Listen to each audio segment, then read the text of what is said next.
Halo Jabro Tim. Ada sesuatu yang lagi rame nih. Lu harus kasih dia kesempatan lagi. Di atas kertas lo semuanya harusnya menang. Ada bahasan yang paling ditunggu-tunggu. Lanjut lagi, ada Fadil nih yang nyewer 50.000 mau apresiasi buat Rizal. Semakin berkembang, sering diuji sama Koci, semakin baik, semakin berkembang. Stay humble Mas Rizal. Selalu humble bro. Tenang aja. Oke, itu dia saweran kita. Terima kasih. Udah waktunya dihantam lagi. Ini dia, udah waktunya untuk menghantam. Emang bahasan apa nih abis ini nih? Udah waktunya gue banting lagi nih. Aduh, sebenarnya gimana ya Zal ya? Gimana ya? Karena kan di awal musim ini kan Liverpool digadang-gadang quadruple, tapi kayaknya yang bakal quadruple Barcelona nih ya, yang masih gak ada kesempatan. Tapi Nggak, yang ngarep quadruple itu kan fansnya doang. Yang bilang quadruple siapa? Iya, Doang kali. fansnya doang yang ngarep quadruple. Dari kondisi transisi Klopp memang yang ditinggalin squadnya kan bagus gitu buat Arne Slot, tapi ini project yang jauh prestasinya luar biasa ketimbang waktunya gitu, karena sangat cepat ini buat Slot untuk bisa mendapatkan sukses dan bisa untuk potentially meraih title di Premier League yang di luar dugaan juga. Mungkin lo akan tanya 5 pendukung Liverpool, mungkin 4 mengatakan nggak mungkin di tahun ini juara gitu. sangat. Dan kira-kira Liverpool di musim ini tuh kayak gini. Kita lihat dulu nih video. Perubahan mood fans Liverpool. Quadruple pasti, let's go. Come on, Liverpool. A few moments later.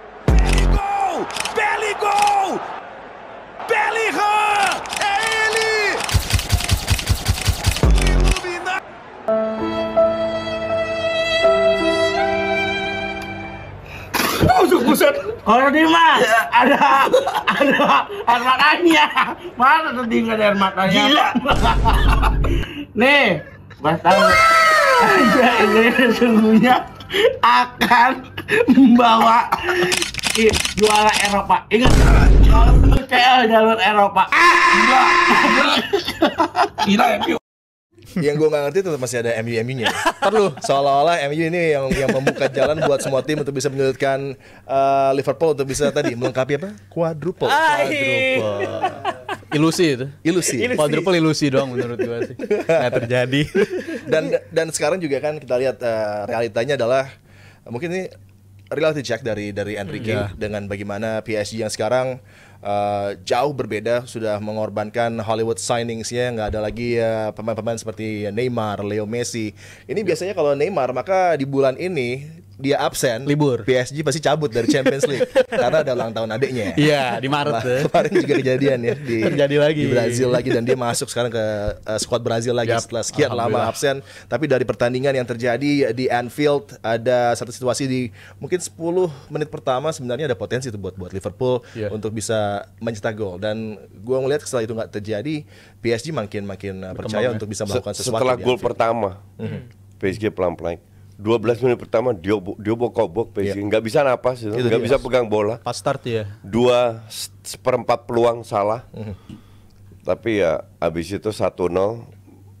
Game-nya milik PSG, arahnya PSG. Dan babak pertama itu cukup imbang lah, dalam arti 30 menit terakhir lah. Dua-dua dapat peluang, tapi lebih ke banyak otot daripada otak. Babak kedua Liverpool sedikit slightly lebih unggul, cuman ya PSG nggak bisa selesai, dua-dua nggak bisa selesaikan peluang yang didapatkan. Tapi defense-nya PSG keren loh. 3 shots di blok loh. 3 shot yang benar-benar harusnya jadi gol. Cuman di match ini lu baru kelihatan bahwa Curtis Jones sama Nunes itu bukan levelnya Liverpool. Nunes nggak bisa, bukan Nunes saja, Curtis Jones juga, Rizal. Gue suka Jones kok. Ya, yang I don't care lu suka Jones. Nanti setahun 2 tahun lu akan bilang ternyata Coach Justin. Jones lebih ke local lad kan. Sekarang gue tanya, dia udah berapa tahun sih? 6 tahun. Dari akademi dia. Exactly. Enggak, di tim utama udah berapa 6 tahun? 19 ke 2025 6 tahun. 6 tahun. Dia umur berapa sekarang? 24 menjelang 25. 6 tahun nggak pernah jadi striker terus starter, terus lu berharap apa? Squad player coach. Menurut gue kalau squad player pasti dia punya sesuatu gitu. Karena Klopp aja kan selalu bawa dia juga. Dan Ya, sekarang di sama slot kayak Nketiah, sama kayak Rashford, Akamsi juga.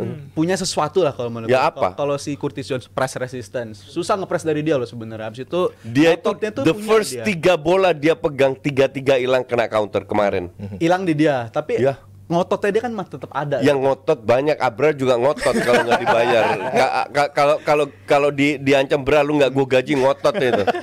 Ayo Jones menurut gue masih punya harapan. Kalau Nunes gue udah sepakat dari tahun lalu ini udah enggak. bukan Lu levelnya dia. either lu nggak ngerti bola atau lu terlalu buta realita lu. Tapi apakah bisa di-upgrade? Jelas posisi yang bisa di-upgrade. Tapi kalau untuk Liverpool Nggak bisa gua rasa- di-upgrade. Nggak, maksudnya ini posisi dia digantikan sama pemain lain yang akan didatangkan. Enggak, gitu. pertanyaan kan adalah lu Jones-nya. kalau datengin pemain adalah squad lu harus lebih baik dong. Ya. Kalau enggak buat apa lu datengin pemain jelek?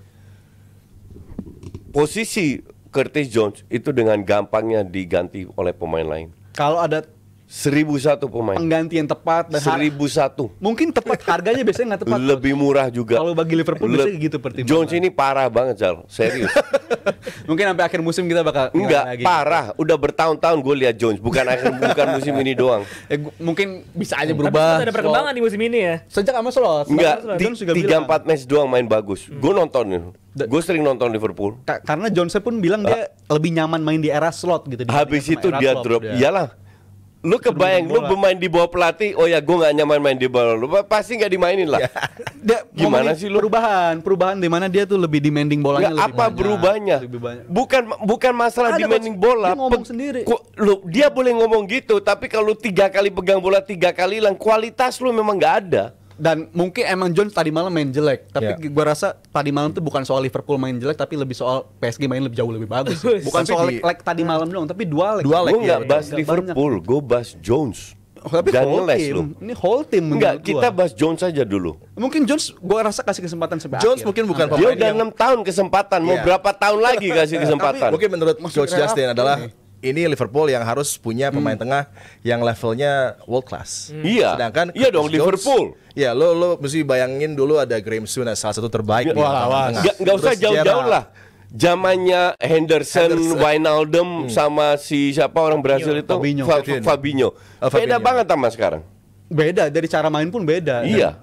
Dan katanya sih Elliot yang malah lebih mungkin cabut ya di dijual, ya. musim yang akan Ya, datang. Elliot pasti cabut karena kemarin dia jadi pahlawan di Parc de France tapi dipakai di extra akhir-akhir time. lagi di akhir-akhir Karena lagi. Elliot masih punya harapan, masih punya bakat untuk berkembang di klub lain. Dan Elliot juga Kalau Jones di klub lain pun jadi cadangan, ya mending gue di pool. Elliot juga walaupun dia udah 6 tahun, 5 tahun main di Liverpool, nyata usianya sekarang masih 21 juga gitu. Iya. Jadi usianya masih sangat belia dan ya Liverpoolnya gue rasa sih berat rasanya ngeliat Jones pergi karena cara mereka kan begitu sebenarnya. Anak-anak ini pasti dilindungin Dan banget di Liverpool. Di dua leg ini Enrique punya solusi yang luar biasa buat Selalu lapangan punya tengah. solusi. Neves kemudian juga Vitinha Vitinha sih. yang world class. Bisa ada di mana-mana, off the ball juga luar biasa, bahkan setelah adu penalti dia di tengah lapangan dia benar-benar bisa meresapi perjuangannya gitu kan untuk bisa outcome-nya meloloskan Paris Saint-Germain. Dan juga bagaimana William Pacho yang mungkin semua orang nggak tahu ini central defender tadinya dari mana dan sepertinya menemukan kenyamanan bermain bersama dengan Marquinhos di Tapi pertahanan. di leg pertama dia jelek loh. Satu-satunya sama Barcola. Barcola gue bilang kurang. Barcola kemarin juga Tapi gue udah berapa tahun nonton Barcola ini juga jelek. Sama bukan pemain yang dia nggak punya composure. Ini pemain terlalu gerasa gerusuk. cepet doang. Iya, cepet doang sama yang pemain badminton dari Korea itu. Udah suruh main. Sebut nama nih. Parah ini pemain, asli dia parah. ada 3 shot saya terakhir tuh. Udah suruh main badminton aja dia bisa juara dunia. Enggak cuman secara overall sih the best team yang gue pernah lihat. Lebih PSG. bagus daripada Barsanya Flick. Lebih bagus daripada Real Madrid. Cuman belum tentu menang. Iya. Nah, ini yang jadi masalah dengan PSG adalah finishing, efektivitas. Yeah. Tapi kalau kita nilai dari permainan, gila ini tim. Dua leg Gua- nih. Ini luar biasa, bener luar biasa. Tapi untuk slot sendiri, apakah ada kritisi gitu? Karena kan ini Champions League, beda misalnya dengan dia di Feyenoord bisa bawa di Europa League gitu kan. Kalibernya Gini. beda. Dan dia nggak merubah situasinya untuk Mo Salah karena di dua leg Salah praktis Kunci. non-faktor dan Iya. dikunci oleh Nuno Mendes. Tapi di musim ini Salah di bawah slot sering main jelek, tapi selalu punya kontribusi. Dan satu-satunya pemain yang punya nilai tambah individual itu Salah. Dan untuk gue Luis Diaz. Yang lain nggak ada yang punya added value. Itulah kenapa dia dipertahankan terus, berharap kepada setengah momen di mana bisa dikonvert jadi gol. Dan itu tidak terjadi walaupun dia kemarin dapat berapa peluang juga ya. Cuman kalau lu lihat kualitas Liga Inggris kan menurut gue ini menurun. City menurun, Arsenal so-so aja, MU apalagi, Chelsea juga menurun. Jadi pressure yang diberikan ke Liverpool itu nggak besar, sehingga lu nggak biasa main di dengan pressure besar. PSG sebenarnya punya masalah sama. Di Ligue 1 nggak dapat banyak tekanan juga. Maka dari itu di grup phase itu 8 match loh. Mereka nyaris nggak lolos kan. Sama Real Madrid kan. Nyaris nggak lolos. Ketemu tim rank 1 Liverpool. But somehow Enrique, ini kredit buat Enrique, bisa nge-switch, bisa meyakinkan pemainnya bahwa lu nggak usah takut dengan rank 1, lu nggak usah takut dengan Liverpool yang rank 1 di PL. Kita liga ke-5 di Eropa, tapi kita buktikan bahwa kita bisa bahwa kita nggak kalah. Udah harga diri udah dilibatkan nih, dan mereka perform. Bahkan komentator Inggris kan sering nggak objektif. Semangat sering pro Inggris banget lah. Whatever, pokoknya Inggris nomor 1 lah. Kemarin komentatornya bilang the best team layak lolos. Dan 2 leg lolos. Ya itu secara 2 leg, terutama dari permainan ya, bukan skor permainan. Karena sekali lagi penalti itu tetap lotre.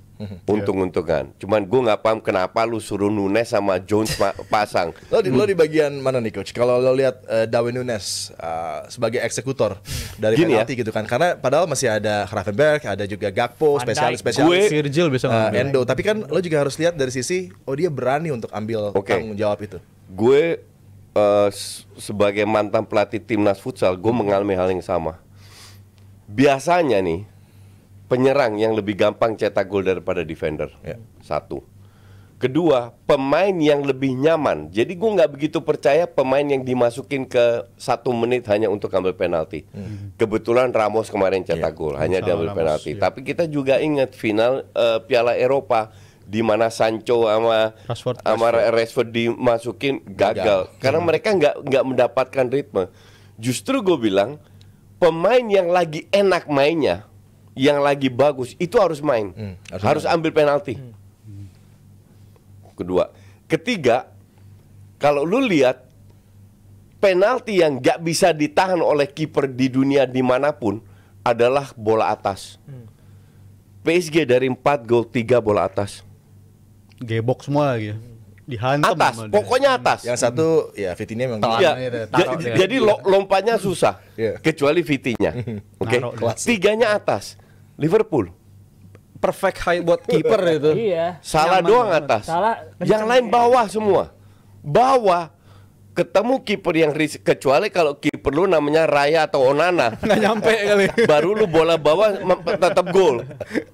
Tapi ini Donnarumma yang reach-nya jauh banget. Monster. Lu kasih bola bawah, pilih sudut yang bener aja, udah dapet. Dan gua nggak paham kenapa Nunes dan Jones yang ambil penalti di mana dua-dua itu nggak main bagus. Siapa yang main bagus kemarin? Contoh Gravenberch, ambil biar Gravenberch yang ambil. Van Dijk, biar Van Dijk dulu yang ambil. Ngerti nggak? Kenapa harus 2 kroco ini yang duluan ambil? Ya itu yang mengecewakan sih sebenarnya. Dan gua rasa Slot sendiri ketika masuk ke extra time nggak nyangka pertandingan itu bakal masuk ke penalti gitu. Dia mungkin expect ini pertandingan yang bisa dia menangin di extra time. Dia mengganti McAllister yang mana dia kita tahu eksekutor banget yang sebenarnya McAllister. Habis itu mengganti Szoboszlai juga yang sebenarnya eksekutor juga. Sampai marah diganti. Iya, dia kesel gitu. Mungkin dia ngerasa ini pertandingan yang biasa dia menangin di babak extra time. Mungkin akan terjadi lagi kayak di babak leg pertama yang mana dia akhir bisa dia tenangin. Penalti itu lu harus selalu pertimbangkan. Lu harus persiapkan. Mungkin faktor pengalamannya juga kok. Karena enggak. Gue nggak setuju karena Slot pun sudah mempersiapkan. siapa yang ngambil penalti. Cuman yang pertanyaan gue, kalau gue nggak suruh siapa-siapa dulu, tapi lihat siapa yang lagi enak dalam pertandingan. Percaya dirinya lebih tinggi. Ngerti nggak? Sekali lagi walaupun tetap lotre, tapi kan yang lu lakukan yang dilakukan pelatih itu hanya meningkatkan probabilitas. Belum tentu lu berhasil atau enggak, ya kan? Tapi mungkin dari pemainnya sendiri kepedean. Kalau Nunes kan kepedean banget tuh. Ancang-ancangnya sih keren kemarin. Keren banget ancang-ancangnya. Tapi Nunes kemarin menunjukkan bahwa match-nya, the real match itu bukan levelnya Jones sama Nunes. Dua pemain ini nggak bisa ngikutin. Yang lain masih bisa ngikutin. Robertson keren mainnya kemarin. Padahal musim ini Robertson tahu sendiri. Dengan ekspektasi bakal diobok-obok padahal di game ini. Padahal TAA yang agak kurang. Plus cedera.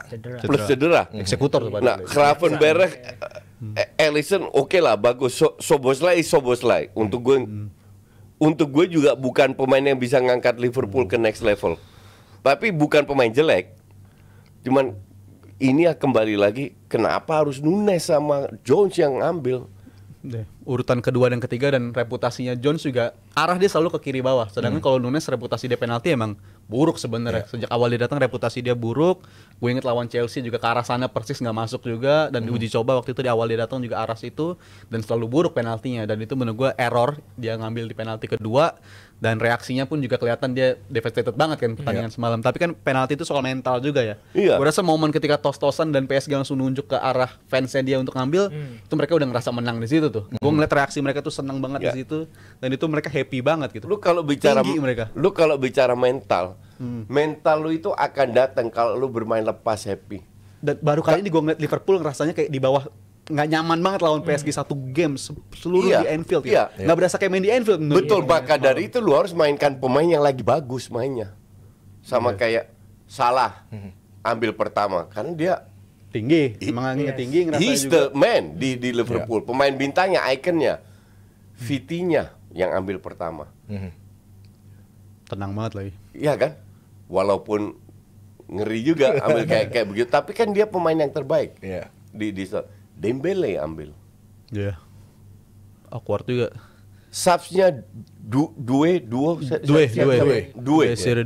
itu main bagus loh. 3 shot itu selisihnya cuma segini. Hampir winning goal ya, gitu ya. 3 ya. shot segini doang selisihnya. Artinya ini pemain lagi happy, lagi on fire. Bukan kayak Jones. Jones 10 kali passing, 12 kali salah. Itu mentalitas sih, mentalitas. Bukan mentalitas. Kualitas kalau kualitas. Tapi kalau PSG keseluruhan mentalitas juga kok. Karena gua ngeliat dari press conference Enrique sebelum pertandingan pun dia bilang kan, ditanya sama wartawan, ini Liverpool kalau udah menang di leg pertama nggak pernah kalah nih. Dan dia bilang, ya besok lu akan ngeliat kekalahan pertama Liverpool. Jadi dia pun ngerasa tinggi banget nih, orang lagi ngerasa tinggi banget, dan dia ngerasa kualitasnya tim dia itu cukup untuk ngalahin Liverpool gitu. Dan karakternya begitu kalau bentar. Lu bisa ngomong itu ada dasarnya. Ada pelatih kayak Mourinho ngomong asal bluffing, which is okay, itu hak dia. Tapi ada juga pelatih kayak Enrique yang ngomong ada dasarnya. Dia tahu persis cara nyakitin Liverpool kalau gue bilang. Di leg pertama kurang disakitin apa? Lu boleh menang 1-0, tapi kan gue selalu bilang, jangan lihat skor. Lu harus lihat skor ini jatuhnya seperti apa. Gol jatuh dari langit kebetulan atau set piece. Tapi kalau golnya dari set play, leg pertama berkali-kali nggak masuk karena digendong Alisson, gol itu akan terjadi. Datang juga. Karena ada dasarnya. Dari permainan diobok-obok, Liverpool cuma 12 menit pertama main bagus. Habis itu mungkin nggak jelek ya, tapi imbang. Mungkin lebih ngotot di babak kedua.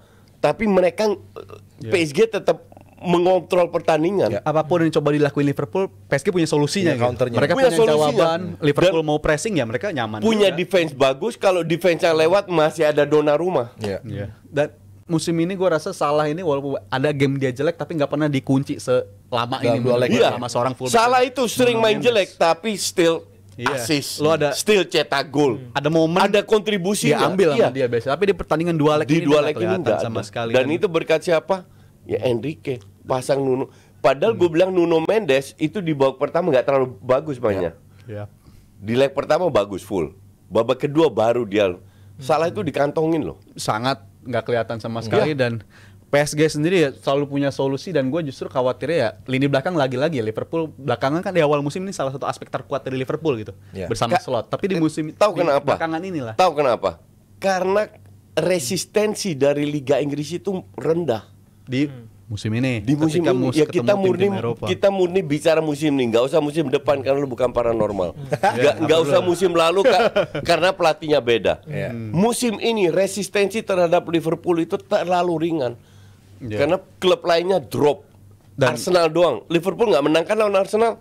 2-2. Ya exactly nggak menang kan? Nggak menang kan? Nggak menang di Emirates 2-2. Hanya Arsenal sama Spurs yang atau 1-2 tim yang sama Everton di Anfield yang bisa melawan. Dan gue nggak yakin juga Liverpool bisa menang di Anfield. Gue rasa asumsi kalau Liverpool lolos melangkah lebih jauh asumsi doang ya. Gue rasa masalah ini akan ketemu di 8 besar, ketemu juga di babak semifinal nih.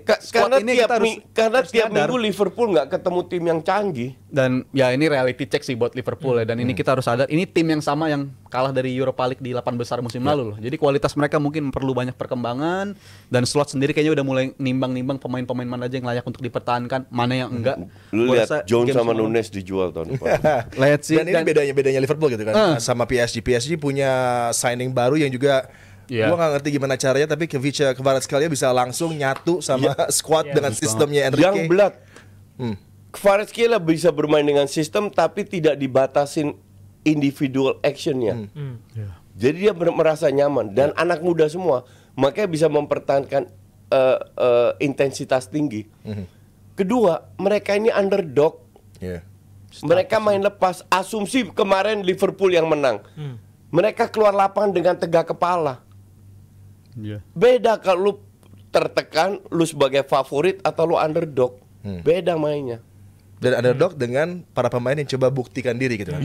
Dembele udah kurang apa dijelek-jelekin musim lalu, dua musim sebelumnya gitu kan. Bahkan kalau dulu ada Leo Messi, ada Neymar, dia di urutan 4 bahkan di posisi potensi menjadi starter gitu kan. Tapi sekarang dia nyaman untuk take over jadi go to guy-nya PSG. Karena he's the icon, the man di PSG sama Kvaratskhelia, dua pemain itu. Dan anak muda, tapi ya sekali lagi underdog itu penting banget. Nggak ada tekanan. Liverpool tertekan. Lu buktikan ya di babak kedua bahwa leg pertama ini cuma sebuah kebetulan aja. Ternyata bisa sampai 12 sampai 12 menit habis itu PSG cetak gol drop.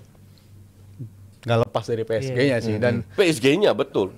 Gue rasa lini depan mereka semua dinamis banget ya. Gak ada pemain yang stay di satu posisi tapi semuanya nyaman main di mana aja pun. Secara sendirinya mereka secara natural gitu dan lini belakang itu bukan natural, itu dilatih itu.